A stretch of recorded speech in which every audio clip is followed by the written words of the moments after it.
So this talk will be in two parts, one of which is, I guess, more of a tutorial part on basically like what it is to use kernels for hypothesis testing.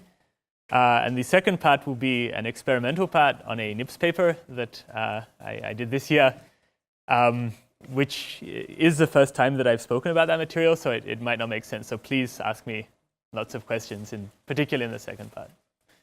OK. So I'm going to start with a motivating example, which is how do you detect dependence in a discrete random variable domain? So what do I mean by that? So I'll make it very simple. I've got two binary valued random variables. So one of which is that I set or don't set my alarm in the morning, and the other is that I'm late or not for class. And so how do I detect whether my having set or not set the alarm has any bearing on whether I'm late or not late for class?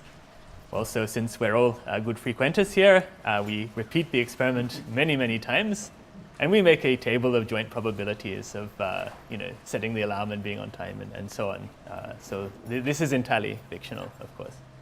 And then we compare this table with a table of products of the marginals. And so you can see with this case, you have this sort of counterintuitive property that if you don't set the alarm, you're more likely to be on time. And you basically use your favorite distance measure to find whether these two tables are sufficiently far apart that it can't be explained by chance. And if so, then you conclude that indeed setting the alarm has an influence on whether you're late or not. So that seems all very simple. So here are two discrete valued random variables. You have here extracts of English documents and corresponding extracts of French documents.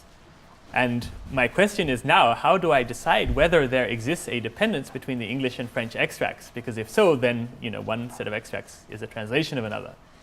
So imagine trying to use the approach, like this classical approach from the previous slides, for this problem.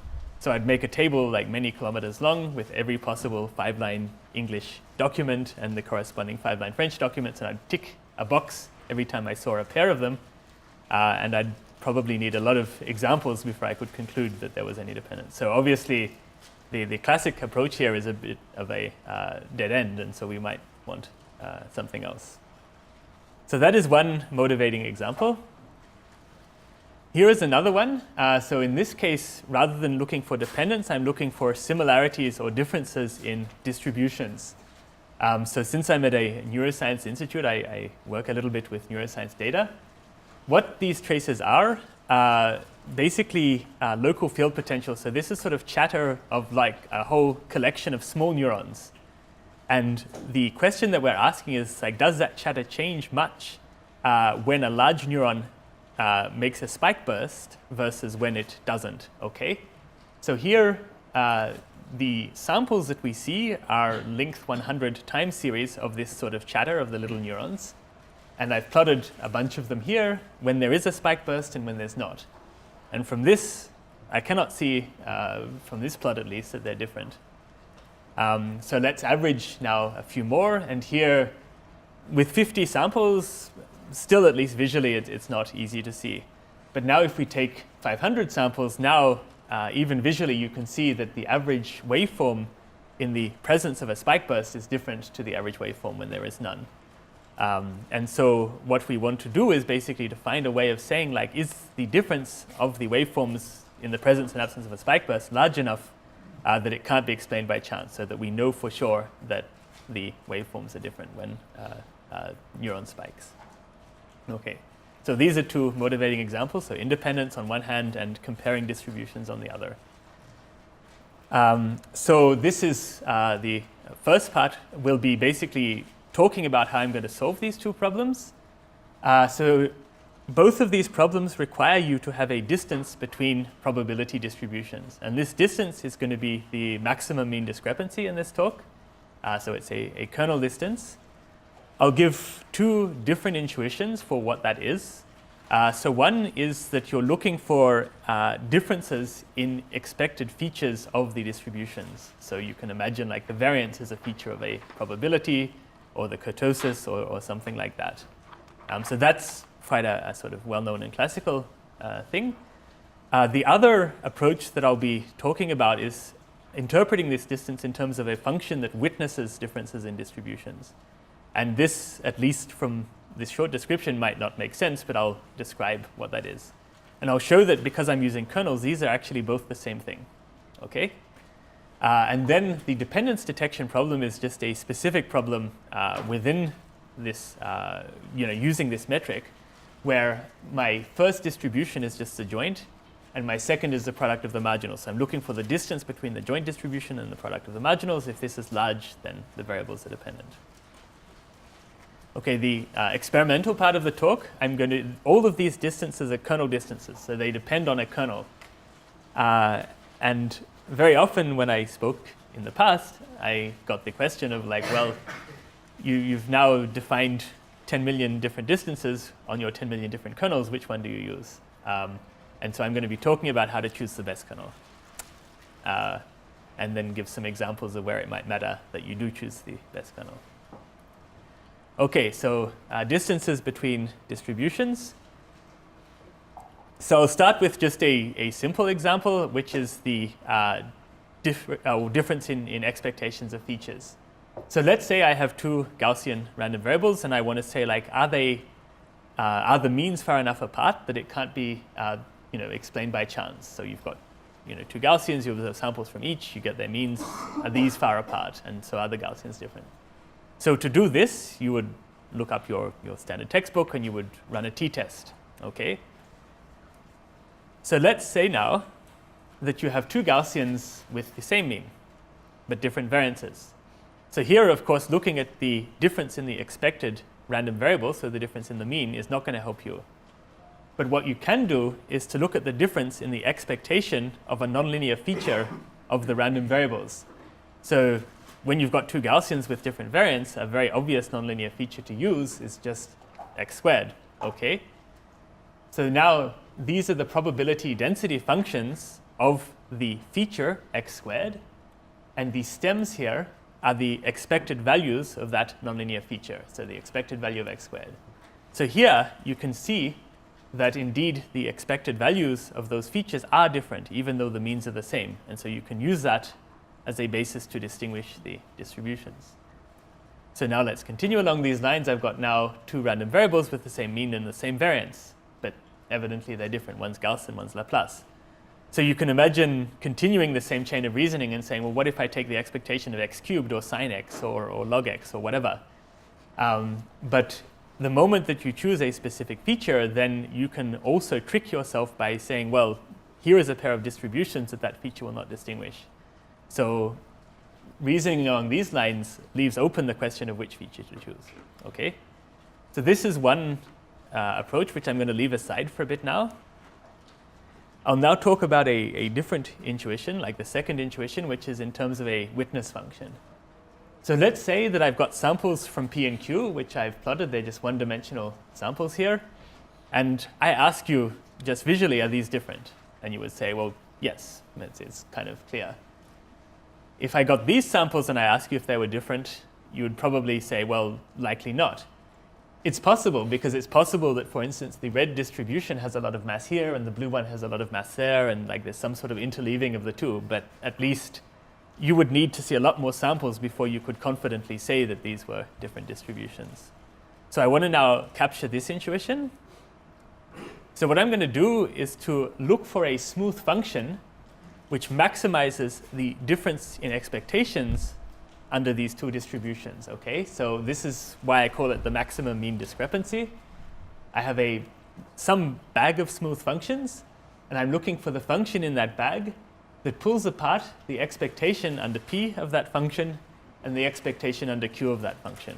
Okay, so here is a smooth function. It's positive on the samples from P, it's negative on the samples from Q. Okay, and so the difference in means of this function is going to be large. Yep. Now let's look at this other case. Because I force my function to be smooth, it can't rise very far on these red points and it can't fall very far on these blue points. So in this example, the difference in means of this function will be small. So I'm sort of saying that these sets of points are further apart than these sets of points. And so, if one were determining whether it's significant, you're unlikely to sort of say that this difference is significant. So smoothness does matter. Imagine if I just took a function that was continuous and bounded, and I used that to distinguish the distributions. So in this case, both of these sets of points would be equally far apart. I'd say none of my points coincide, and hence both of my distributions are equally far apart, which is kind of like a trivial statement to make and not a very interesting one. So it's impossible, it is important to restrict your class of functions so that you have a statement which, for finite sets of samples, is interesting. So here's our Gauss versus Laplace example again. And you can see that you basically end up with a smooth function whose amplitude is greatest where the probability mass of these two distributions is most different. So for this example here, I am indeed able to distinguish Gauss and Laplace distributions. Okay. So how do I choose my smooth functions? So there's a bunch of results in the statistics literature on classes of smooth functions that distinguish distributions. So we've looked already at the bounded continuous function. So in the, if you weren't computing this on the basis of samples, but on the basis of probabilities, then this would be a valid metric on probabilities. It would be 0 only when P and Q are the same. It would be non-zero otherwise. But we've seen that that's actually a kind of useless distance for finite samples.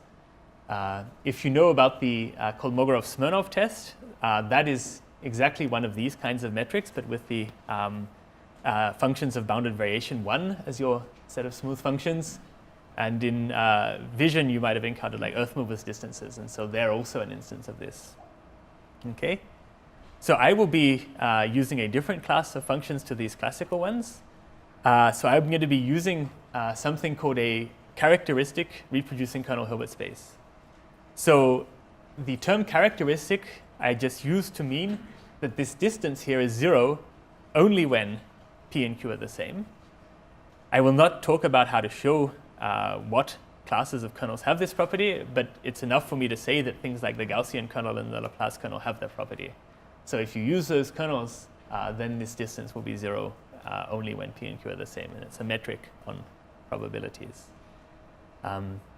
What I will talk about now, though, is what it means for the function class to be a reproducing kernel Hilbert space. So what does my set of smooth functions look like, and how do I assemble it? Okay. So a reproducing kernel Hilbert space is basically a set of functions that can be expressed as linear combinations of positive definite kernels. Okay. So let's say I've got a blue function f of x, and I can write this function as a weighted sum, where these weights can be positive or negative, of kernels, which are in this case Gaussians, centered at a bunch of points xi. Okay? So that's what I've plotted here. So you can see it is indeed a smooth function. This notation here, this completion of the span, means that I can also take limits of sequences of such functions, and these are also legitimate functions. So just, it doesn't need to be finite here, basically. Okay? So these are the smooth functions that I was using to distinguish the Gaussian and Laplacian distributions in the previous slide. So now I've mentioned right at the start of the talk that I would be able to link together this function idea of like distinguishing distributions and the expected feature idea. So I'm now going to describe why this is the case. Okay? So the trick is basically to link kernels with features. So what do I mean by feature? So one feature was the variance. Here I've got a two-dimensional vector, and a feature, which in this case is a three-dimensional vector, is just the square of the first entry, square of the second entry, and product of the entries. Okay, so that is a feature of a two-dimensional vector. Okay, here's another feature, which is an infinite dimensional feature, which is a Gaussian centered at your point. Okay. So now let's look at the inner product of these features. So an inner product of two such features here is just a standard inner product squared, because I set it up to be that. You can also define an inner product between infinite dimensional features. In this case, it's the same Gaussian with one of its arguments set to the center of one feature and the second argument set to the center of the second feature. Okay. So this is not a standard inner product in L2 because the Gaussian isn't getting wider when you take the inner product. but it's still a valid inner product, sort of like a weighted inner product. Okay. Now, the neat thing is that any positive definite kernel can be written as an inner product of features. Okay. So these kernels that I had on the previous slide, I can write as inner products of particular features. So that means that I can express my RKHS function also in terms of these features. Okay? So this is the function from the previous slide. It's a linear combination of kernels. The kernel between xi and x is the inner product between the feature at xi and the feature at x. Okay? And that means that I can write my f as a linear combination of features at xi, and f evaluated at x is just the inner product of this feature representation with the feature at x. Okay? So kernels and features are interrelated. Okay? So now I'm going to plug this result back into my definition of the maximum mean discrepancy. So remember, I've defined my maximum mean discrepancy to be the function in some class of smooth functions that maximizes the difference in expectations. When these are reproducing kernel Hilbert space functions, these functions can be written as inner products of f and their feature map. I can then take the expectation inside, so now I've got the inner product of f and the expected feature map. Okay. I put this back in, so now I've got the supremum over functions in this class of the inner product of f and the difference in expected feature maps. Okay. At this point, I require that these functions be in a unit ball, so like in a subspace of the RKHS. And that means I can show that this quantity here is the norm of the difference in expected feature maps. So first example that I gave, I was saying, look at the difference in expected feature maps that distinguishes my distributions. The second example I gave was look for a function from some class of smooth functions that maximizes my difference in expectations. I've shown that if my function class is an RKHS, then these two things are the same. Okay? So is that clear? Yeah? Okay. So now I might want to compute this in practice. If I get a sample from P and a sample from Q, then this is my expression. So I'm going to actually talk quite a bit more later about how I get to this expression. I just want to bring it up now because I want to sort of show that it's an intuitive and reasonable measure of distance between probabilities. So this is my distance between samples from P and samples from Q. So my X is sampled from P, my Y is sampled from Q. And think of the kernel now just as a measure of closeness, of how near things are. So what is this expression saying? It's saying that if the average closeness between samples within P is, on average the same as the average closeness between samples between P and Q, then it's very likely that P and Q are the same because, average similarity measures are the same. So even intuitively, this is quite a simple and reasonable measure of distance. Yep.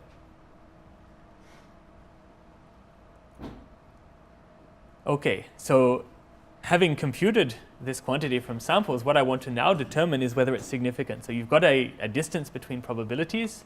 Your goal now is to say, is it large enough that it can't be explained by chance? So are P and Q far enough apart that I say, okay, it's very unlikely that they're the same on the basis of my sample. Okay, so just to use some terminology, your two hypotheses here are on one hand that P and Q are the same, so that's the null hypothesis. The alternative hypothesis is that they're not. I'm assuming to observe the same number of samples from P and Q. I compute my distance on the basis of these samples. If it's far from 0, I conclude that P and Q are, likely not the same. If it's close to 0, then I conclude that P and Q are very likely to be the same. So this is my setting here. But of course, far from 0 and close to 0 are qualitative statements. I want to have a threshold somehow that I can say, well, if I cross this threshold, then I'm very unlikely to be different. Okay, so the bad news is that the distribution of this empirical statistic is quite a unpleasant object. Okay, So what I've plotted here basically is I've chosen P and Q to be the same. I think they're both Gaussians in this case. And I've generated samples and then distances between those samples. And I've done that like many, many times. So I've got a histogram over all of the distances that I've computed on the basis of these two identical distributions. So the mean is 0. But of course, the empirical estimates sort of scattered around 0. It's unbiased, so you've actually got instances of negative distances because it's an unbiased estimate of a 0 mean quantity. Now, this distribution you can actually write. I've written it here. It's an infinite weighted sum of chi-squareds, where the weights are actually the solutions of an eigenvalue problem, which is a function of p, which you don't actually get to see. So this is a problem, okay? And what you want to do is basically to put a threshold somewhere here and say, well, if my distance exceeds this threshold, then I'm in the tails of this distribution. So it's very unlikely that P and Q are the same if, for instance, the distance that I compute is way out here. Okay, so that's what I'm trying to do with this thing. So, of course, I struggle to sort of compute this unpleasant distribution and to get a quantile of it. There are ways, nonetheless, to compute the quantile. So one idea is just like put all your samples from P and Q in a bag, scramble them round, draw like pseudo samples from each, compute a distance, repeat that, and that'll give you a histogram, and you can use that to get a threshold. So that's one approach. Another approach is to fit a parametric model with only a finite number of moments, which has no guarantees but seems to work okay. Another approach which we have used is actually to approximate this distribution with a finite set of eigenvalues that we're computing from our data. And this you can show, as you get more samples, will give you a consistent test. So here are the results for this neuroscience data set, which was my second example I started with. So this error is the probability of mistakenly thinking that the two waveforms are the same when they're different. Okay, that's this error here. And this is the number of examples that you see of LFP waveforms in the presence and absence of spikes. And you can see that as you see more samples, these tests become more and more accurate and are more confident that indeed these are different. So using this kernel approach for this neural data set, you are able to solve the problem once you've got 300 or so samples. Okay.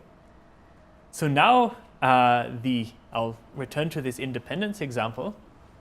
So in this case, it's pretty much the same setup that I began with one, I guess, simplification almost, which is that rather than distinguishing P and Q, you're just distinguishing the joint distribution of Px and y from the product of the marginal distributions. So my P is the joint, and my Q is the product of the marginal distributions. But everything else proceeds exactly as before. So you're looking for a smooth function that maximizes the mean discrepancy, so the expectation under the joint and the expectation under the product of the marginals. So this plot here, I've actually drawn points from a probability distribution where x and y are dependent. And I've done here a smooth function which maximizes this mean discrepancy. So it's a smooth function which has large amplitude where the joint and the product of the marginals have the largest difference in mass. Okay? And exactly as before, you can show that this is the same as looking at the difference in the expected feature of the joint and the expected features of the product of the marginals. Okay? And if you use a characteristic kernel, then this is 0 if and only if the joint distribution and the product of the marginals are the same thing. So if you have independence. Okay? So this is fine. So one question that you might think about now is, well, actually, how do you define the space of features for this problem? So let's say you have a kernel on captions and you have a kernel on images. How do you define a set of functions to determine whether the captions and the images are dependent? Because text and images are very different objects. Okay. So here, let's say this is my kernel on images, and this is my kernel on captions. Okay, so this is a measure of similarity between two images. This is a measure of similarity between two captions. And from this, I want to get a kernel on image caption pairs. So like is this image and caption similar or not to that image and caption? Okay. So this is what I mean by this object here. And the way that I've defined it for the purposes of this experiment is just to say, well, let's just take the product of the two individual kernels. So if the captions are very similar and the images are very similar, then this is going to be big. You know, if one or the other is small, it's going to be small. If both are small, it's going to be very small. So this is like some, at least not too unreasonable notion of dependence between these pairs of objects. Okay. So now let's return to the example that I started the talk with, which is to look for dependence between documents in English and documents in French. So here we've got Canadian Parliament transcripts, which are fascinating. And we've broken this up into chunks of like English documents and corresponding, like English like extracts, like 5-line extracts, and corresponding French extracts, okay? So you've got a different kernel for your English documents, like kernel between English documents and kernel between French documents. These are spectrum kernels. What that means is you're just saying like two extracts are similar if they've got a lot of substrings that match, okay? And there's some detail, but that's the basic idea. So what is this matrix here? This matrix here is computed only between pairs of English documents, okay? So if the entry here is dark, that means that these two English extracts are similar. And if it's light, it means these two English extracts are different, okay? So every pair of English extracts has an entry in this table. And here I did the same thing for the French document. So every pair of French extracts has an entry. And what you'll notice is that this matrix here, if you squint, looks actually pretty similar to that one there. So what that means is that like you line up your documents side by side, and for every pair of English extracts that are similar, the corresponding pair of French extracts are likely to be similar. And for every pair of English extracts that are different, the corresponding pair of French extracts are likely to be different. So what that means is that you can determine that these documents are probably translations one of the other without ever having to translate between the two of them. You just look at similarity patterns within one document, within the other document, and if these patterns are the same, then you've detected that the documents are dependent. Okay, so basically what I actually compute is the trace of the product of these matrices with an additional H matrix here. This H matrix here is just a data independent centering matrix, so ignore that. But basically the trace of the product of these K and L matrices gives you an idea of like how well these two are aligned, like it's an inner product between these two matrices. And so if this similarity structure is common to both documents, then you have that these are good. What I've written down here, we not only use the spectrum kernel, we also use bag of words kernel, and that had a higher error. So, yep. Does that depend a lot on the alignment of the text? Yeah, so the worse the alignment is, the more examples you're going to need before you detect the dependence. This was pretty well aligned, so here actually we needed very few examples. The more noise there is, the more you need, yeah. But absolutely it does, yeah. So using a good kernel matters, and having decent alignment matters, but nonetheless, like it seems to be good. So are there questions, further questions about the first part at this point? Yeah? So have you looked at whether there's a paired version of these tests? A paired version, how do you mean? So people often, for two sample tests, they have like two different treatments on the same subject, and then two treatments on a different subject. So the hypothesis is that xi and yi are the same distribution, but not necessarily the same distribution as xj and yj. Okay, no, I haven't done it. I think it would be doable. Yeah, it would be worthwhile. Yeah. Yeah. How does the power here compare to sort of standard alternatives for two sample tests in the case of when those are applicable? So if you're using, so there's a bunch of non-parametric two sample tests. A lot of them rely on you constructing sort of graphs over the sample. So let's say you've got your sample in a space, and you construct, perhaps a minimal spanning tree over the joint sample or something like that. and then you would count like the number of edges between like and unlike samples. So it's the same sort of idea as like, if similarity within P and between P and Q is the same, then it's likely that P and Q are the same. So these basically, in the univariate case, it doesn't matter what you do. So you might as well do Kolmogorov-Smirnov. It works as well as any other method. In the multivariate case, we get basically, like the kernel tests seem to be, at least in our experiments, sort of consistently on par with or the best alternative. The problem, of course, is that we cannot prove, like what we would really like to say is that, given distributions of this characteristic, we can guarantee that one is uniformly more powerful than the other. And the cross tests, like we are not sure how we would do that. So it just seems that like the tests seem to be useful on a lot of the data that we've seen, but we cannot guarantee under what conditions on the distributions we're able to make sure that one is more or less powerful. Yeah. Mm-hmm. So to summarize, your method is come up with good kernels for both of them. Yeah. Write down the kernel, whatever the matrix. Yep. Take the dot product. If it's high, you just say. Yep. Yep. And so that's it. Yeah. I mean the trick is like, when is it high? So what's your threshold? I mean, here you can use the same sort of trick as I used for the two sample case. So you can basically like scramble the ordering of these French guys, then compute the distance, scramble it again, compute the distance, then you get a histogram of the independent case. You get your threshold from that, and that's going to give you a threshold. So that's the easiest way to get a threshold for that. And the software, like on my webpage, like I've got that does that, as well as a faster version that has no guarantees but seems to work well in practice. But I do have a warning on that code. Yeah. So yeah. Right. So I noticed the unbiased estimator and the required equal sample size for two groups.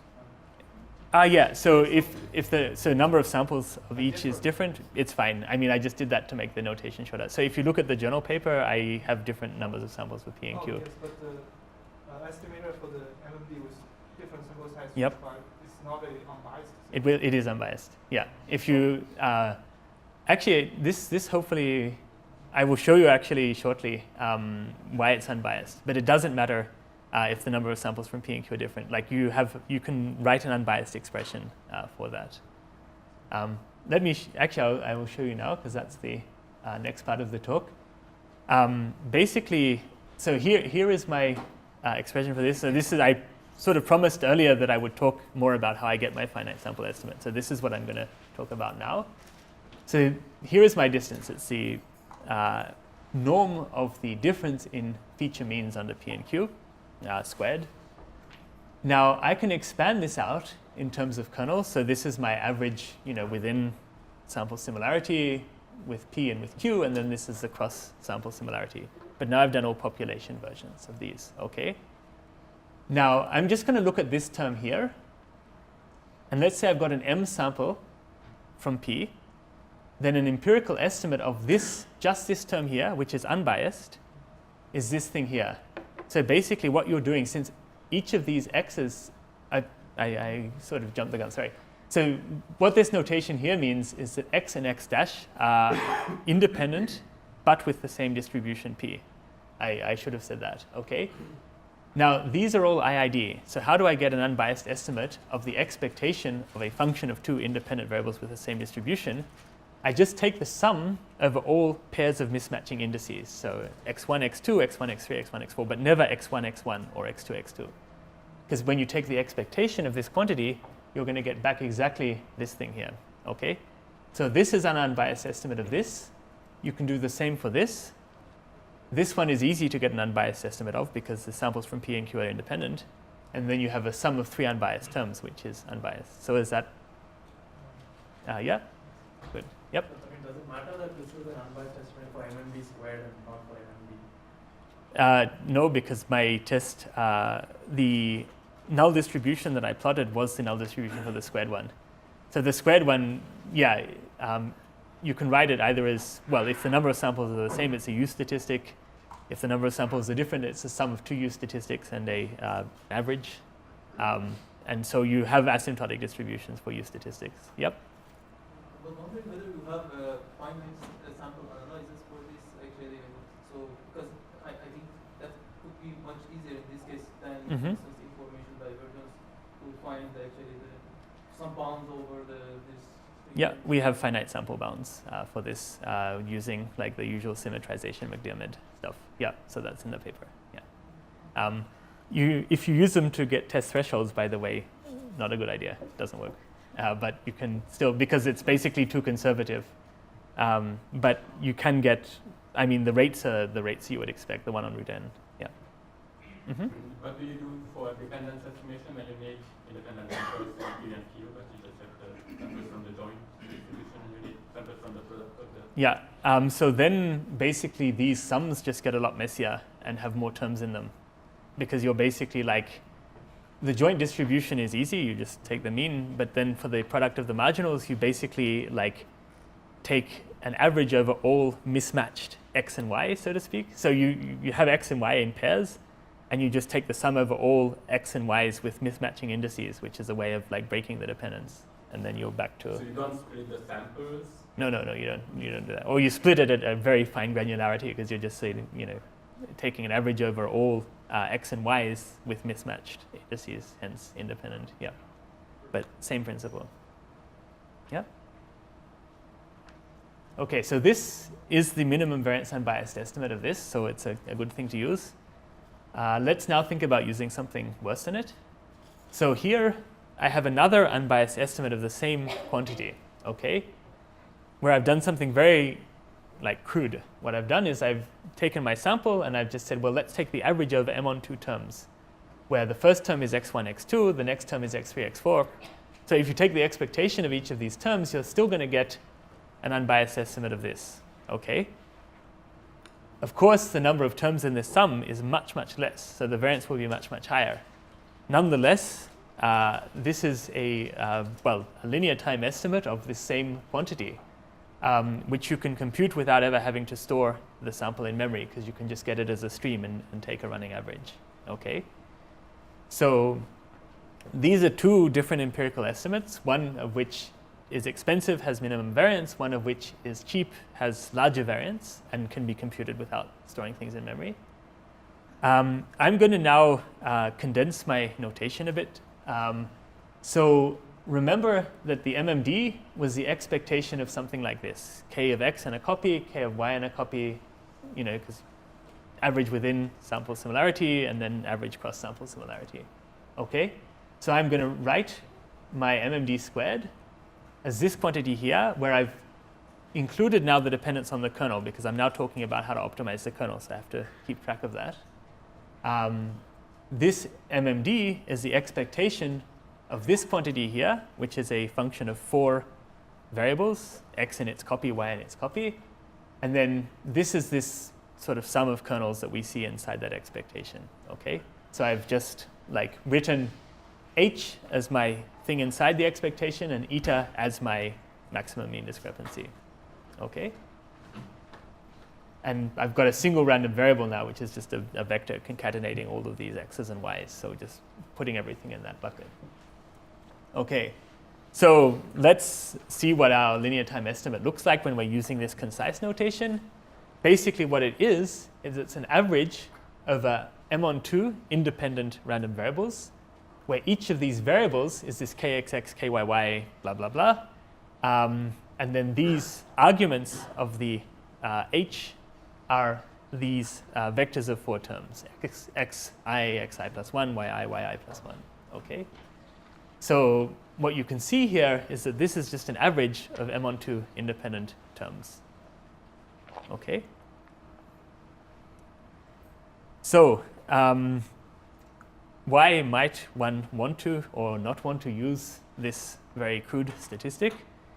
So there is one huge and very clear disadvantage of using it, and that is that you're replacing an average of m times m minus 1 terms with an average of m on 2 terms, so the variance is going to be much, much higher, okay? And that means that for a given sample size, if you use this statistic, your chances of not making a type 2 error, so your chances of not missing or not mistakenly sort of thinking that the distributions are the same when they're really different, is much, much worse, okay? So that's a pretty big disadvantage, okay? But things are a little bit tricky because what you also can do with this much cheaper test is to throw a ton more samples at it. So you can sort of think of testing in two different regimes. So one is that you've only got 100 samples and you need to like torture that data until it confesses, and so you just use it to get the minimum variance that you can possibly get. But another setting is that you've got unlimited data and limited computation time. And in that case, the linear streaming statistic might be better, because for a given number of computations, you might be able to get like a more accurate test just by throwing a ton of samples at it than by just taking a very small number of those samples and then like doing the more powerful test. So these are two sort of different ways of treating your data, depending on if you've got a lot of data and limited time, or a ton of time and not much data. Okay. In particular, one of the biggest reasons why we have such a massive cost advantage for the linear statistic is because the null distribution is so simple. It's just an average of independent terms, so you've got a Gaussian asymptotic distribution for that. Whereas if you remember, for the quadratic statistic, you had this really pathological, messy, infinite weighted sum of chi-squared distributions. And to get the test threshold for that, you either need to do like an expensive bootstrap, or you need to compute the eigenvalues of a really large matrix, or something which is going to take a lot of time. So there are quite a few advantages to using this fast statistic. Okay. So here is the asymptotic distribution. So this check parameter here, this is my empirical estimate of the distance. Here is my population distance. In the null case, this is 0, because the distance between P and Q is the same. And then you just get that this quantity here converges in distribution by the central limit theorem to a Gaussian centered at 0. So easy. Okay? And you can compute the variance in the usual way. So what does this look like? Well, here is my null distribution of the statistic under the null. So it's a Gaussian. This threshold here, TK alpha, this is a threshold which states that if my test statistic exceeds this threshold, this will occur with probability 1 minus alpha in the null case, okay? So if P and Q are the same, and if my alpha is something like 5%, then with probability 95%, I'm going to be below this threshold, and with probability 5%, I'm going to be above it, okay? So if I'm above it, then I think it's pretty unlikely that P and Q are the same, okay? So this is something that I design. Like I determine that threshold so as to make the chance of me, mistakenly thinking that they're different when really they're the same, as low as I want it to be, okay? Yeah? Is there a way to compute the quadratic time of the linear time if you use 5-dimensional kernels? Is there the problem? I don't think is the kernels, right? I mean, the problem is just the fact that you need to sum over all pairs of samples. Well, you could sum over the samples and then take their inner product and then subtract, because that gives you the. I don't follow you. Okay, we can talk about it. Yeah. So here is the alternative distribution. So we know that when P and Q are different, the mean is not 0. So here it's 3. And the distribution of the statistic is a Gaussian centered at that mean. And this shaded area here is now the type 2 error. So this is the probability of mistakenly thinking that P and Q are the same when really they're different. So basically, if my distance falls within this area, then I'm going to say, well, that's pretty small. It's unlikely that P and Q are different. Okay, so that's where this comes from. Okay. So the probability of making a type 2 error, so the probability of thinking that they're the same when really they're different, you can compute in closed form with a bit of algebra, and it's this object here. The So that's the probability that your empirical statistic is falling below the test threshold. And you can see like all of this stuff is just functions of like alpha or cumulative distribution functions of Gaussians. The only important part of this thing is this ratio here. So this ratio is the ratio of the population distance between P and Q to the standard deviation of your Gaussian, which you can also compute from P and Q. Okay? Now this is a normal cumulative distribution function, and cumulative distribution functions are monotonic. Okay? So that means that we want to minimize the probability that we make a type 2 error. Okay? Because if we do that, then we've chosen the best kernel we can. Okay? So basically, the best kernel that you can choose for testing is the kernel that maximizes the ratio of the statistic, the distance between the probabilities, to its standard deviation. So if you want to know how to choose the best kernel for the 2-sample test using this statistic, that's the answer. And that basically just means this is my kernel that minimizes the chance that I will make an error. So, and not be able to distinguish P and Q. So is that clear? Yeah. Okay, so now I will talk about this is true for whatever family of kernels you choose to use. I'm going to look at one particular family of kernels, which you probably encounter in multiple kernel learning literature, which is basically the kernels that are linear combinations with non-negative coefficients of some set of base kernels. Okay, so these are all, some set of kernels which encode features that you might care about, and these are all non-negative coefficients to make sure that what you get out is a valid kernel. Okay, and basically, as long as at least one of these coefficients is bounded away from 0, then it's going to be a kernel. If they're all 0, it's just a 0 function, which isn't very interesting. Okay. So now, if I use this family of kernels, then my maximum mean discrepancy, e to k, becomes a sum of maximum mean discrepancies for my individual kernels. So basically now, the distance between P and Q is the weighted sum of these individual distances. Okay? So I'm using U as my kernel index. So now I'm going to define basically a vector beta. These are all of the weights of my kernels.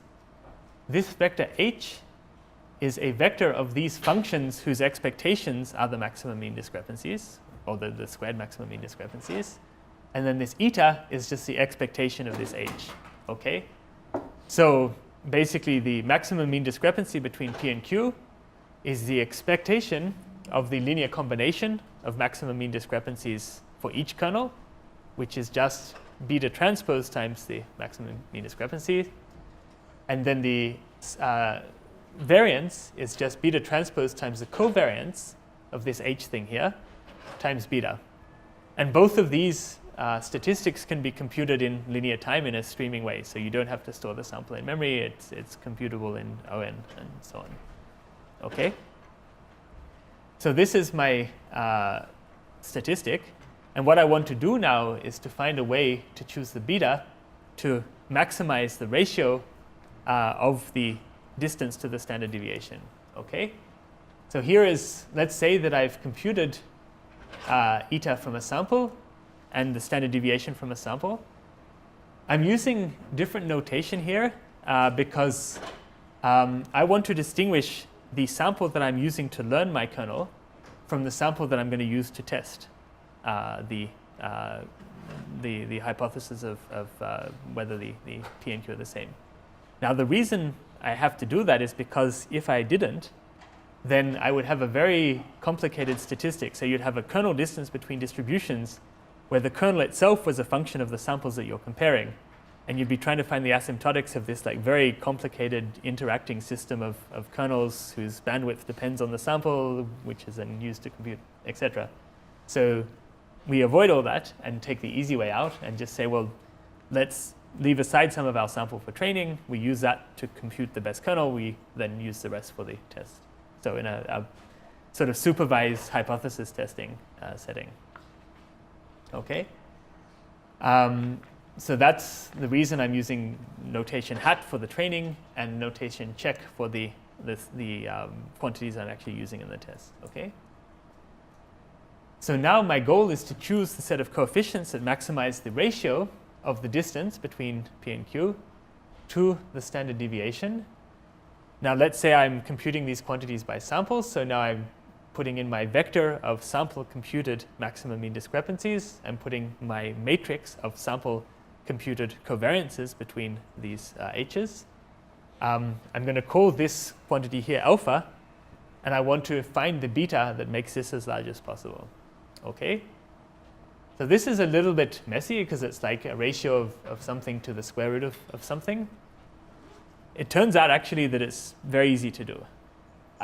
So let's assume that my vector of maximum mean discrepancies has at least one non-negative entry.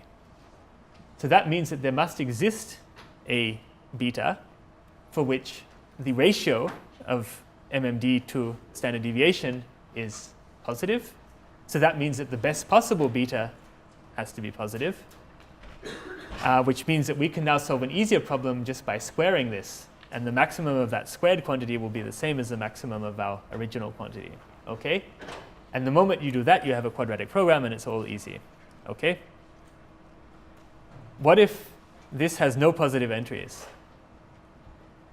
So actually, it doesn't matter, because if this has no positive entries, what that means is that you have a vector of maximum mean discrepancies, so distances between probabilities for every kernel.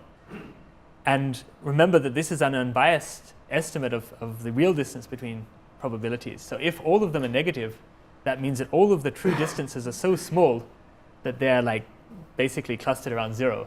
So at that point, all your kernels are hopeless, and it doesn't really matter which one you pick. So yeah, so you can choose your favorite bad kernel, and it probably won't help. Yeah. Okay, so here is my procedure. I have a sample of P and Q data. I leave some of it aside for training. I use the training data to compute my vector of coefficients of the maximum mean discrepancies. Then I use those coefficients to compute like the best kernel, the kernel with the lowest type 2 error. And then I use that in my test. If my test statistic exceeds the threshold, then I conclude that I reject the null hypothesis and P and Q are not the same. Okay, so that's the procedure. So questions about this? Okay. So I have some experiments. Actually, I've got some convergence bounds, but I'll skip those. It converges fast. Experiments. Yeah, I'd better. Okay.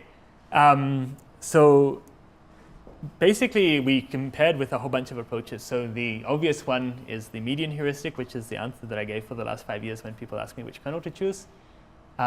Or you can just basically ignore the standard deviation and say, well, why don't I just maximize the distance between P and Q subject to whatever constraint you want to put on your weights. So maybe a 1 norm constraint, maybe a 2 norm constraint, like depending on what you think might be appropriate. If you use the 1 norm constraint, that amounts, because of the simple function that we're optimizing, to just choosing the kernel that maximizes the distance. You can show that pretty easily. Okay?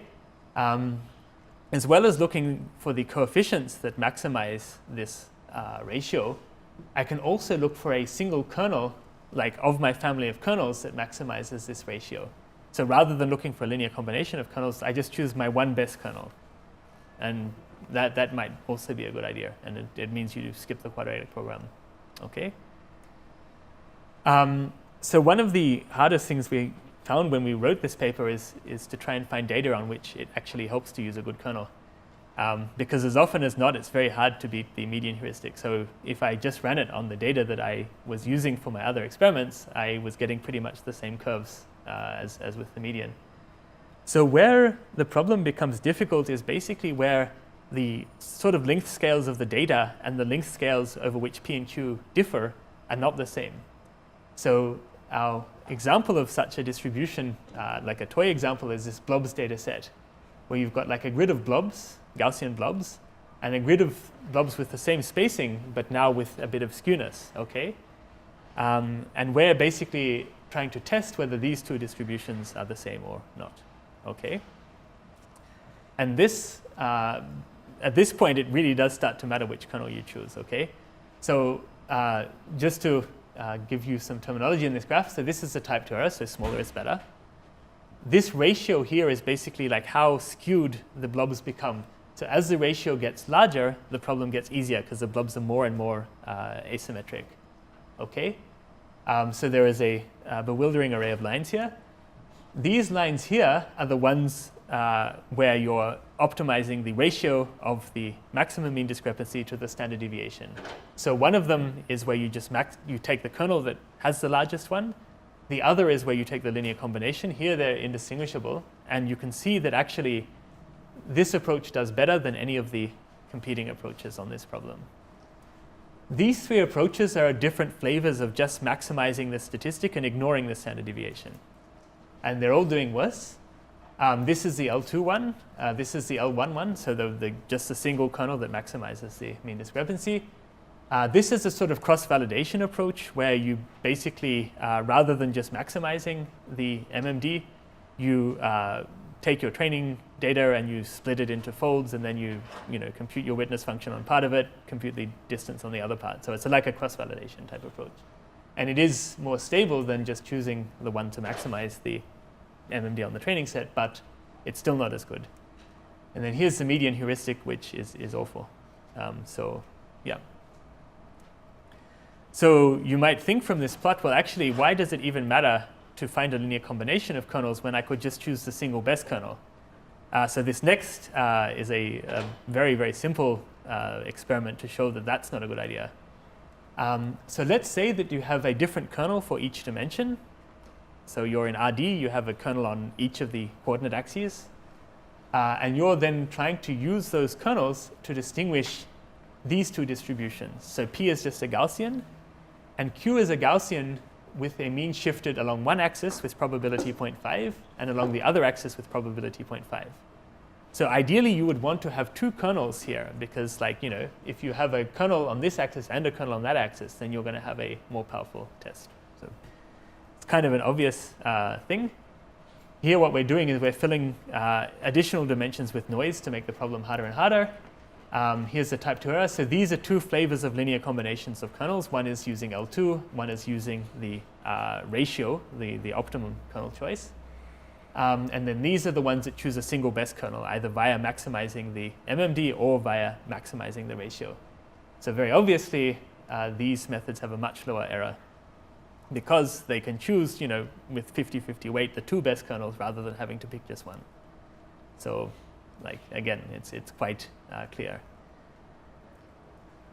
Okay, so the final experiment is on a data set which does have a property akin to the blob property that, if you use a median distance as your kernel bandwidth, you get misled.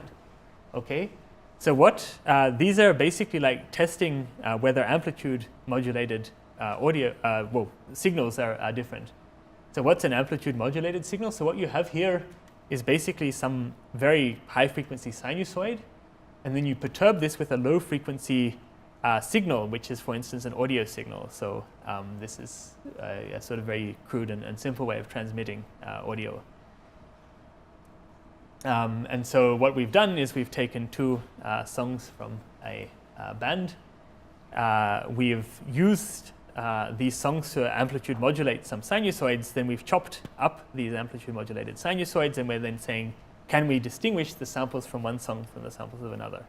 So it's the same artist, but different songs. And so, instruments are going to change a little bit, so there should be a difference, okay? So here are our data. So each of these is a sample, a single sample. And you can see that you've got this very high frequency sinusoid, which is your carrier. And then on this, you've got this lower frequency envelope, which is the actual music, okay? And you're now saying, well, are these samples from a different distribution to these samples, okay? And this is a tricky problem because actually all of the information is carried in the perturbations of the envelope of this sinusoid and not in the sinusoid itself. So again, here are our results. So what we're doing here is adding to these AM signals a bunch of channel noise, so simulating transmission. And again, what you see here is that if you use the kernel which optimizes the ratio of MMD to its standard deviation, you're getting much lower error than you get if you just use the kernel that pulls apart the expectations, or of course the median, which doesn't do very well at all on this data.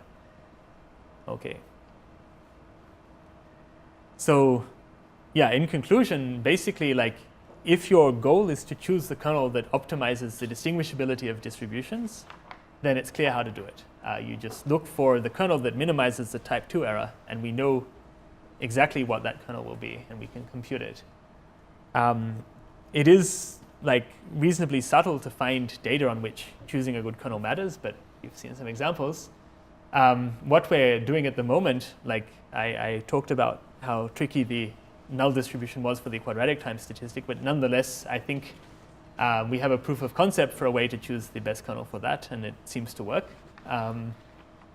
The other thing which I'm interested in trying to figure out is how to, like, if you don't do a training test split, if you use all your data, you just maximize this ratio on the same data that you test on, is there any way of correcting the test threshold for the fact that your bandwidth is now depending on your sample?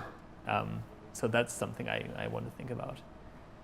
And I'd like to thank my co-authors, one of whom couldn't be here and is on his way from the airport. Yeah. Thank you.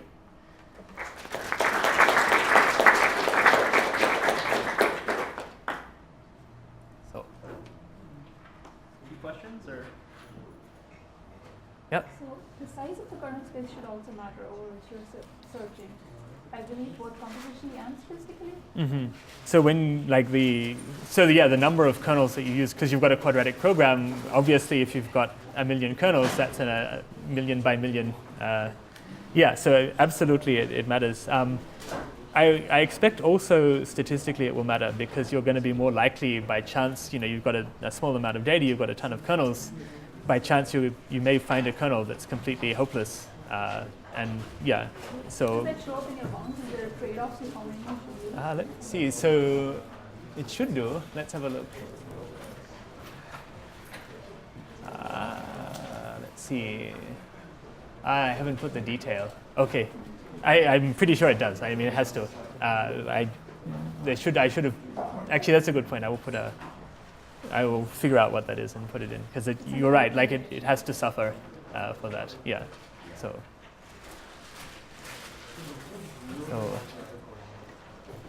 Okay. All right, thanks everyone. Yeah.